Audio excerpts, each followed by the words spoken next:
Hello, and welcome back to Avon Talks. My name is Ethan Guo. In the 15th century, Johannes Guttenburg introduced the printing press to Europe, which not only defined print media's dominant role for centuries to come, but also fundamentally altered the social, political, and religious structure of the Western world. However, since the turn of the 20th century, the media landscape has once again begun to rapidly evolve with the advent of radio, video broadcasting, and eventually the internet. This revolutionary change would not escape Avon. Joining us to discuss the rapidly transforming landscape of print publishing and media digitization in Avon and the Farmington Valley is Bruce Deckert, the founder and editor-in-chief of Today Publishing. Thank you so much for being here with us. What has your personal history been with Avon or the Farmington Valley? Sure. So I came to Connecticut about 35 years ago, 1988. My first role here in Connecticut, Ethan, was as the public relations professional at the master's school. I began also teaching English. I was a 50% English teacher, 50% PR person. And so in that very first role, for 5 years, I was the PR person at the master's school, a private school here in West Simsbury. And one of my key roles there was to communicate news for the school, like any good PR person, to the local media and to the public. And so in that role as the PR person at Masters, I learned about local media, like the Farmington Valley Herald at the time was a weekly newspaper that covered all 5 valley towns, as I recall. This was kind of the heyday of local journalism in Connecticut, really, certainly in Greater Hartford. At that time, the imprint newspapers, Imprint had 11 local papers, weekly papers in Greater Hartford, and 4 of them were in the Valley. The Avon News. Avon had its own separate dedicated weekly paper, Simsbury News, Farmington News, Canton News. And again, this was, late 80s through into the 90s. And I believe it was somewhere in the early 2000s that the imprint papers kind of went away. They got bought out by Turley, and then they consolidated them into the Valley Press. But yeah, that's now one other thing that's maybe worth mentioning is somewhere along the way, I think it was late 90s, the Life magazines appeared. And so my best recollection is that there was an overlap where there was a dedicated weekly newspaper called the Avon News. There was the Farmington Valley Herald, which covered Avon in addition to the other valley towns. And there was also an Avon Life magazine. There was, as I recall, a Simsbury Life, a Canton Life. And some of those Life newspapers, they're now owned by Turley, which is a Massachusetts company that also has a Connecticut presence. There's a Valley Life. I believe when Turley bought out the Life magazines, they consolidated the Valley ones into Valley Life. There were specific, like Simsbury, Avon. So in any event, back in the 90s, yeah, there was some dedicated media coverage for Avon.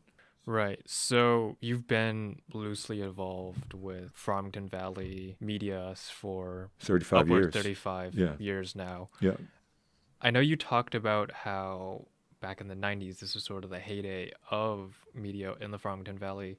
I was sort of wondering what exactly made it the heyday, and how has that sort of changed moving into today's modern day, especially since you mentioned Imprint had the specific coverage of Avon, but it's not like Avon is no longer being covered, as you say. It's just been covered by a different magazine. So what sort of defines heyday for you? My best understanding is it's pretty much one word, the internet. I mean, something called the internet happened. And so people now, here in 2024, by and large, people are getting their news from their phones, I see. And so, and so there's, now you have the development of Patch, Patch.com. As I understand it, I only realized this recently. Patch, I think, is a national network, and they have local coverage here of the Farmington Valley towns, including there's an Avon Patch, a Camp Patch. What I've noticed is that Patch will, there is an Avon Patch, but there's a lot of crossover news with other local towns. They have limited resources like every other media outlet. But my best understanding is that the internet, it certainly has impacted print media. I mean, it's a story that's on my radar to cover in Today magazine is, kind of the history of media here in the Valley. For example, when a bigger media company purchases another media company, then they sometimes reorg. And that's what happened with the Life magazines, And then when there are acquisitions of media properties, there are reorgs and there are downsizing sometimes. And You mentioned this was the heyday of print media. I was sort of wondering, what did that mean for the community, though? Obviously, the heyday of print media, there's all these weekly newspapers coming out. There's this magazine, the Hartford Courant, has a guy dedicated to Avon, dedicated to every single town in Connecticut. What does that mean in terms of building the relationship between the people in the valley, in Avon, and these newspapers? yeah, it's a great question. The upside of having more local media, more local journalism, is that stories that people care about locally are going to have an opportunity to be covered. And the local media shines the spotlight on people who deserve to have the spotlight shined on them, or shown on them, whatever the proper verb is there. Yeah, and it communicates that you're valuable, your story is important, and we want to share the news of what is going on locally with people locally who care about it. Obviously, with this much media coming in, this much print media coming in, there's also what naturally comes with that is a big influx of information for the people in the valley. And I think part of what must make this kind of transfer of information effective is also established relationship between the print media and the community. So I think that is what I was more so trying to get at with the question is, how have you felt like as a reporter in the Valley, how has your relationship with the community been? Or even more than that, how do you think, for example, print media has been able to shape opinions in the Valley? And has that relationship sort of changed between, the 1990s, where there was the heyday of print media, as you said, and there was the Hartford Courant and all of this, covering the Valley with so much detail and with so much intimacy, whereas now where a lot of it is, larger organizations that have come in, do you feel like there's been sort of a removal of this type of relationship, or has that changed? How's that changed? One of the reasons I launched Today Publishing and Today Magazine is because I looked at the media landscape a half dozen years ago compared with back in the 90s, and I thought there's definitely a place at the table for local journalism that reports and covers local news that people care about. And so as far as like influencing opinion, certainly there is, newspapers will have an editorial staff. They'll write editorials with a direct attempt to influence public opinion. I think my goal as a journalist is more to communicate accurate stories. I remember back in the day when I was in college hearing a gentleman who was a reporter for the Associated Press, and he talked about journalism as the pursuit of truth. And as I've reflected on that, and as that has percolated over the years, I believe that's the pursuit of every single discipline, whether it's this science or history or journalism or math or economics. We're pursuing what's real, what's true, what's accurate in terms of how life works. And one of my goals is to pursue, truth with care, and then, hopefully that will constructively influence the community. You talked about this a little bit earlier already, but when did you decide that you wanted to get involved within journalism? What was the point when you decided that media was where you wanted to go? Great question. For me, my interest in media goes back to when I was growing up in New Jersey, and I grew up as a sports fan, and so for about 5 years, from roughly sixth grade, and as I recall, it was all the way through my senior year of high school, I was a newspaper carrier, a newspaper boy for the Star Ledger. It was produced out of Newark. So the Newark Star Ledger was like the equivalent of the Courant in New Jersey. It was like the biggest paper in Connecticut. And so I delivered and my brother helped me. We kind of split the route in half. My brother Glenn helped me deliver this paper. It was a morning paper. I was not a morning person, but we had to get up early and deliver it, to the paper to the neighborhood. But I would always go, like my recollection is I was always go to the sports section first, So I would, look at the sports section. So that my interest, initially, I'd say when I was in high school, my interest was, it was a twofold. I saw my career probably going in two different directions, perhaps. As a teacher, I really appreciated the teachers I had along the way who invested in me, who cared about me, encouraged me to develop, my God-given gifts and all that jazz. And so my thought going into college was, you know, maybe I'll become a teacher or maybe I'll go into journalism. Mm-hmm. So I was an English major. I went through the education program at Gordon College, a small private school north of Boston, and also had the journalism track going. So Gordon was a small enough school that we did not have a journalism major, but they had a co-op program. So I had a great co-op experience at Gordon with the Salem Evening News. One of my dreams coming out of high school was to play college basketball. So that dream came to fruition my fourth year at Gordon. And there's a long backstory here, but I played one year. Really, I sat varsity. I didn't really play varsity.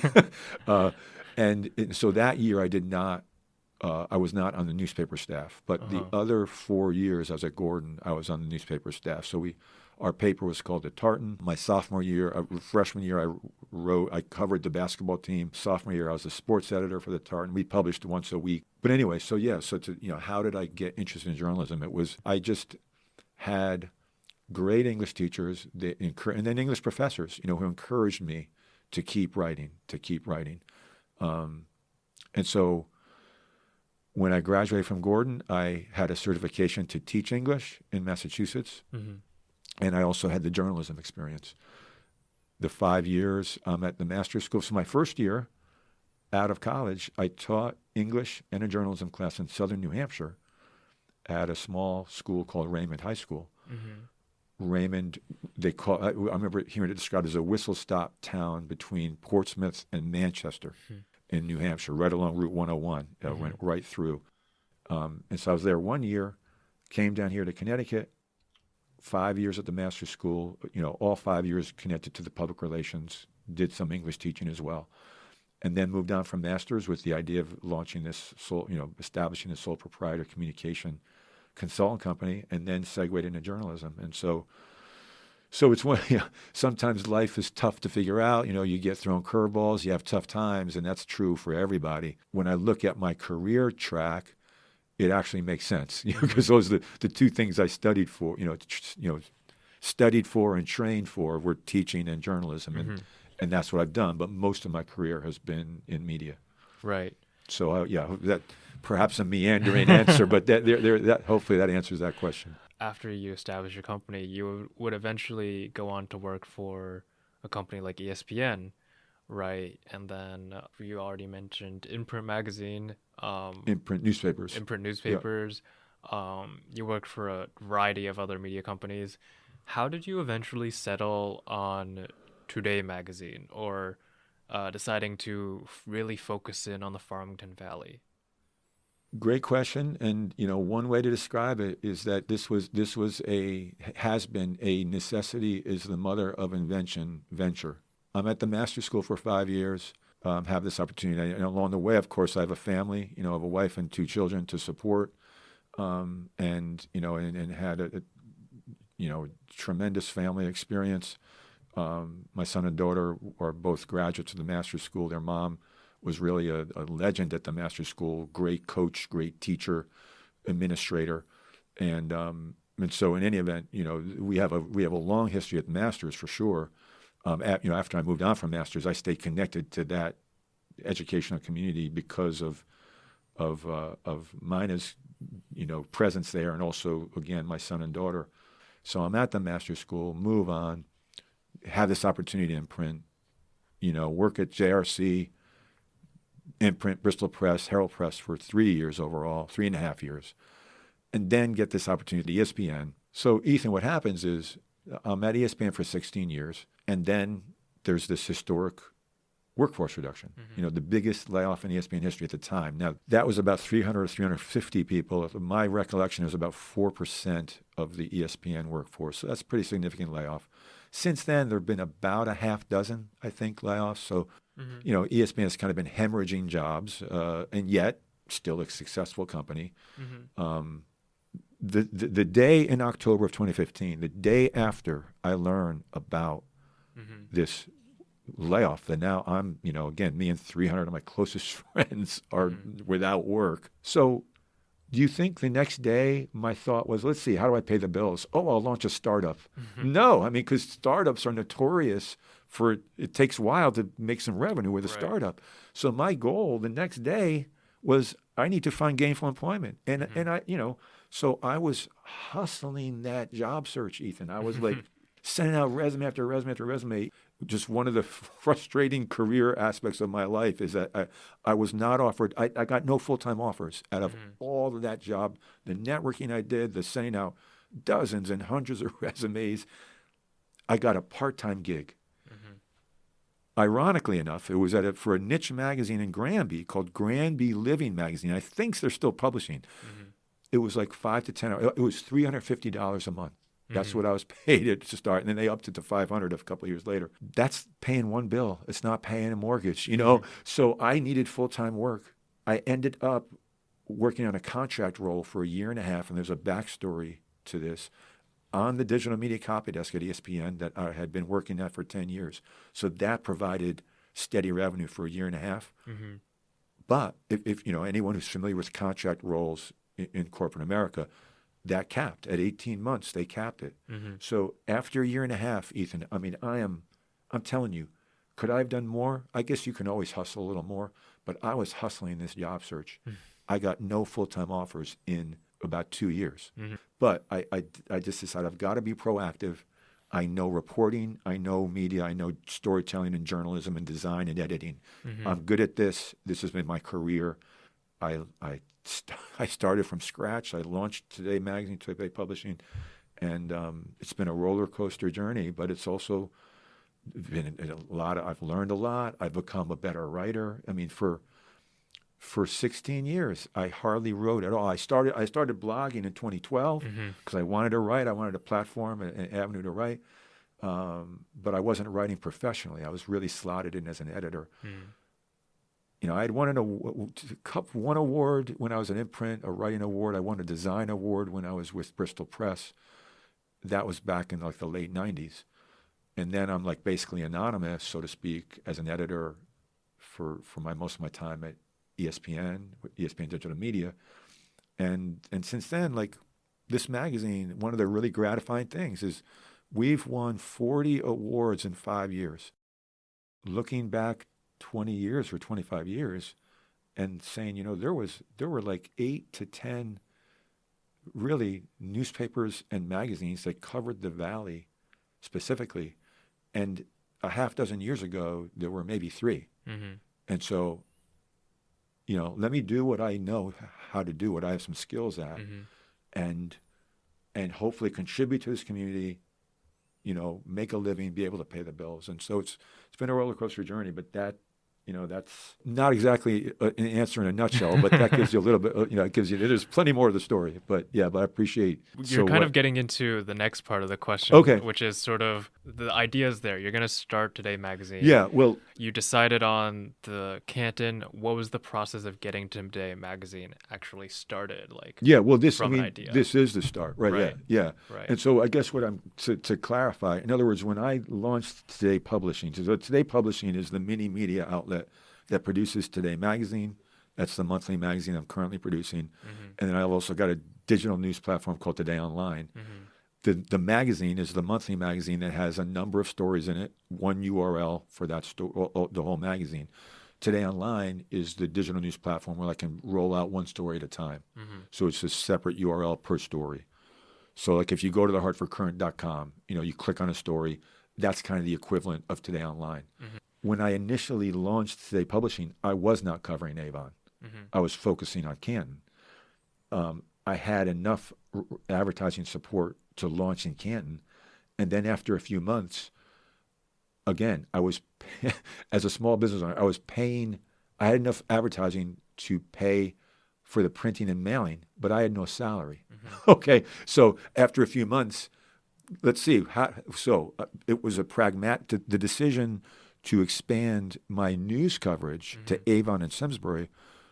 Yeah, I was definitely interested in covering more news, yet it was also pragmatic. It was a business decision. In April of 2019, after publishing Canton Today for 6 months, that's when I introduced Today Publishing in Avon and Simsbury as well. That became Today Magazine, covering the Tri-Town area of the Valley, as I was calling it. Fast forward about a year. So I don't know if I've ever talked. So our listeners may not know. You served effectively as an intern for Today Magazine. I really appreciated your help. You've written some great stories for this magazine. I mean, you could be the guest on your own podcast talking about your ventures. I mean, you had a website when you were still in high school, talking about philosophy and history and social issues. And so COVID hits just before COVID hit. So what I'm saying is, I don't think I've shared this story with you previously, and if I have, pardon my redundancy. But just before COVID hit, so it was like early March of 2020, a former colleague of mine in Imprint, the only colleague from Imprint that I'm still in contact with, his name is Chris DiFrancesco. Now, people may recognize his name. He was a reporter for a number of years with WTSC Radio, known as Chris Francis. He wrote a story a couple of issues ago. He was a UConn grad. He wrote a great retrospective on the UConn men's first national title, because this is the 25th anniversary of their first, and they just won their sixth this year, right? But in any event, I was talking with Chris, as our call was a phone call, and he asked me, have you thought about expanding to Farmington? Because Farmington is the biggest business base in the Valley. So he's thinking, the Farmington businesses, they might be a good source of advertising for you, After that conversation, I'm like, you know what? Let me go back and look at these numbers. And I re-crunched the numbers, and I realized, this is feasible. I need maybe 10 or 12 more advertisers, and it would really be feasible. And I could keep the ad rates about where they are. And again, Ethan, I'm mailing this magazine to every address in the Valley at this time, 42,000 plus addresses. I made the decision before COVID hit. Okay, I'm going to make this move. I'm going to expand. It was a significant added expense to mail the magazine to Granby and Farmington, in addition to Avon, Canton, Simsbury. Then COVID hits. Wait a minute, I can't expand now because all these businesses are shut down. So I waited. That July of 2020, the state started reopening. Remember? I mean, that's, non-essential businesses got shut down for a few months. The state started reopening in June and July. So I'm like, this is a good time. Businesses are going to want to communicate. So that's when I started covering the whole Valley. So that gives you like the history of how I started covering with, Canton specifically, then Avon and Simsbury, then the whole Valley. The move to the whole Valley, it didn't draw enough advertisers to sustain the print product. So that was why from July of 2020 through December, it was like a risk-reward move. And I was running a deficit for that whole time, but I had enough. There's more to, I mean, I didn't have to pay my mortgage in that time. It was something part of the CARES Act called the COVID Forbearance Program. So as part of the COVID Forbearance Program, I did not have to pay my mortgage company the monthly mortgage. And there's another backstory to this. But so I took that $1,400 I was using to pay my mortgage, and I invested it in printing this magazine. By the end of 2020, not enough advertisers come on board to sustain the print magazine. And either I was going to go into debt, put it on a credit card, not know how to pay it, or go totally digital. So all along, it had been print and digital side by side. January 2021, I went totally digital, and that's how it's been since then. So covers it. Probably more information they were looking for, but that's the story. No, but I mean, I think that transitions well into, I guess, the last part that I really wanted to talk about, which is the evolving landscape of media, not only in the Valley, not only in Connecticut, but just across the world. I mean, it's no surprise to anybody at this point anymore that print media is kind of on its way out. I feel like a lot of these big publications, even like the New York Times, Boston Globe, they're struggling right now to print, and keep the huge staff that they had back in the 80s, 90s, and the 20th century. And so I was wondering, as this, we have a phenomenon of print journalism these days, and the rise of digital media and online publications, etc., replacing a lot of these physical copies. I guess you sort of talked about how Today Magazine has addressed this by also, adapting to the digital media, adapting to publishing online. But do you think this is on par with other Valley publications? What do you think is and also, I guess, what do you think is the future of this? Do you think print media still has a place, or? Yeah, great question. I believe print media has a place, and I think especially glossy magazines have a place. I think glossy magazines. I mean, just from my personal experience, I'll save a glossy magazine. It's got a sharp looking cover. It's got photos that pop because it's glossy. Newsprint. I mean, I'll use newspapers to start my wood stove. As part of the kindling. And that's easily recyclable. But I think glossy magazines are going to have staying power. But it's costly. You got to pay for it, right? And it's costly to print. So somebody is paying for that. And for in my case and a lot of media, it's the advertising revenue that's paying to print it, and paying salaries and so forth. But you mentioned some of the big media outlets that have stopped. I mean, ESPN is another one. When I started working at ESPN in '99, as I recall, they had launched ESPN the magazine in '98. And then somewhere during COVID, I think, is when they stopped printing the ESPN the magazine. Now, I don't get that because, again, ESPN being a big enough media company, I would think that they could support that. In other words, I believe there's value in having a print product. But you're right, though. It's an issue. The Hartford Courant, from the Hartford Courant to the Times, the Time magazine. I mean, Newsweek was a big magazine when I was growing up. Newsweek and Time were like two of the big national quote-unquote magazines. And Newsweek stopped publishing quite a while ago, I think, their print magazine. But I think they still have an online presence. I'm not 100% sure. But, yeah, I mean, certainly in the 21st century, digital is going to be there, right? I mean, that's going to be a key way to communicate and for media to tell stories and report, for journalism to move forward. Digital is going to be a key component goes without saying. At the same time, I believe there is still a place for the print product. Yeah, there's something to be said. There's upside for print and there's upside for digital. I don't think print's going to go away. But how it gets paid for, I guess that's one of the questions. Yeah, I mean, I don't know. I think that's sort of on par with what I was thinking. I mean, I'm part of the generation, obviously. I was born in '04, so relatively recently, all things considered.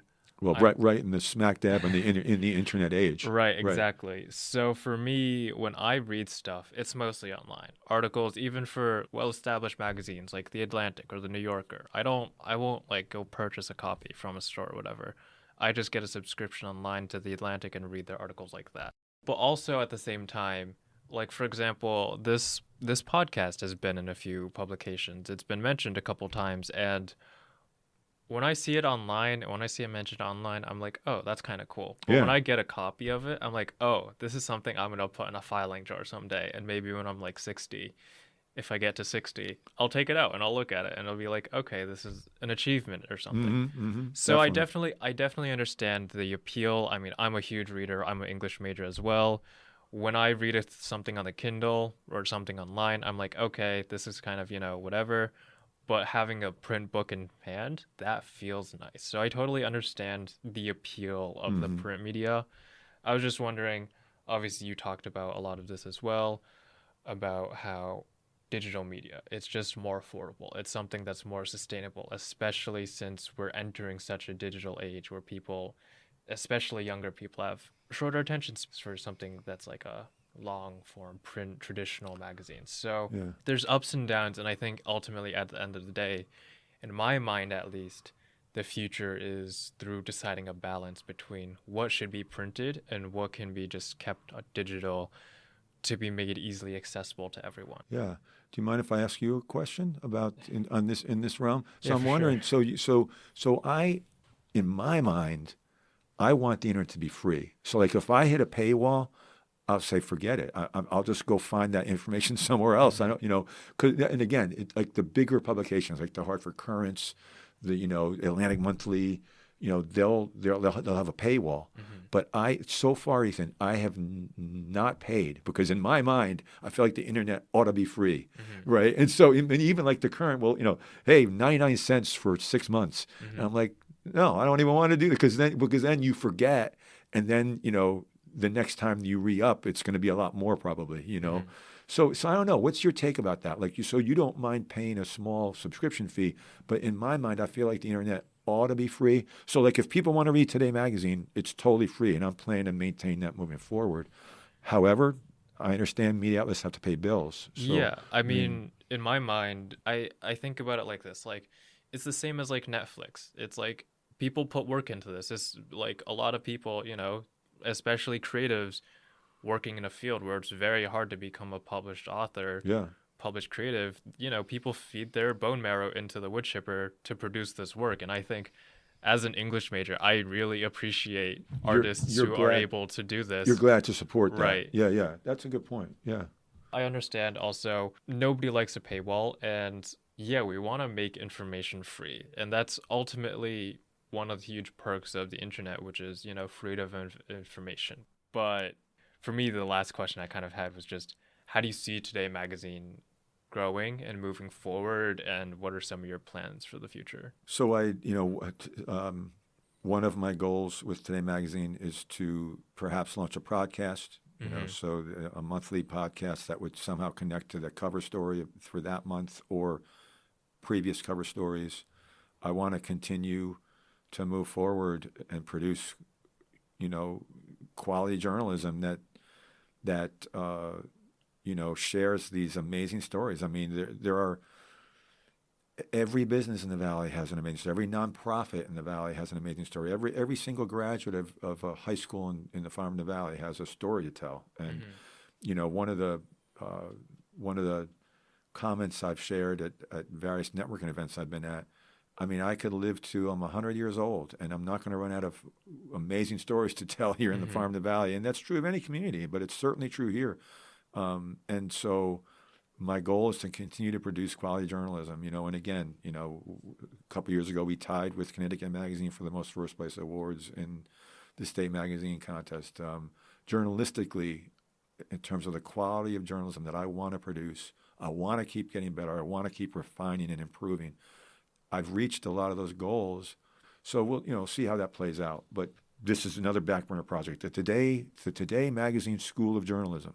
I started out in education. I have a heart for helping young people become better writers and thinkers and researchers and journalists and so forth. And so that's another possible project. There's a lot of possibility that's there, and it's just a matter of hopefully taking that next best step, the proverbial one day at a time. And what's the next best step? I want to contribute constructively to this community, and I think that's everybody's goal. So how can we agree on some of these core issues as human beings, and then where we disagree, hopefully be civil and be able to listen and learn from each other, So those are, Today Magazine School of Journalism, podcast, maybe book publishing. I don't know, but we'll see one day at a time. Perfect. Thank you so much. Thank you for the invite. I really appreciate it. This podcast is an Avon Historical Society production, edited by me, Ethan Guo. Special thanks to Priscilla Marshall for the graphics. If you'd like to support this podcast, please subscribe and leave a review on Spotify, Apple Podcasts, YouTube, or wherever else podcasts are downloaded. Want to be featured on a future episode or stay up to date with the podcast newsletter? Feel free to reach out to us at avontalksahs@gmail.com. For more on the Avon Historical Society, visit www.avonhistoricalsociety.org.